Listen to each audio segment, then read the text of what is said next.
Some hard shots, you miss them and you'll make bogey. Some hard shots, you miss them and you'll make triple. I couldn't hit 2-iron to play it safe because I couldn't carry it to the fairway 230 into the wind with a 2-iron. What do? You have to try to hit a great golf shot just to not make double bogey there. But sometimes that's how it is. And I don't know how to keep from hitting the ball out of bounds. All I tried to do was, okay, I hit a bad shot, but I can't.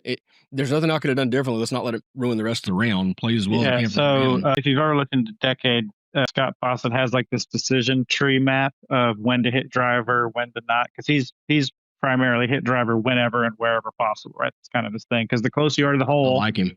The easier the second shot is to get it close to the hole statistically, whether it's in the rough or the fairway. Like I think it's 20 or 30 yards you'd have to be farther back in the rough before it counts as a stroke, or 30 yards farther back in the fairway versus the rough before it is statistically a wash, something like that.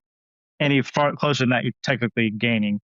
But he has this thing where it's like, do you have at least 75 yards between hazards? If so, it's a driver pretty much every single time. And then he goes through this decision tree and it's like, if you don't have this, then this. And if you still don't have this, then this, he goes, well, then where in the world are you playing? What kind of goofy golf course are you playing?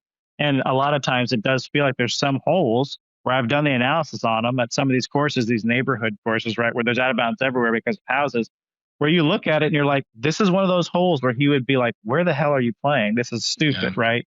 Because golf course architecture is typically designed with at least 75 yards between hazards. So you should be able to hit a shot, some kind of shot in between those 75 yards. Yeah, that one is so tough because, there's out of bounds right. And then the hazard on the left, the whole fairway kind of slopes down to the left.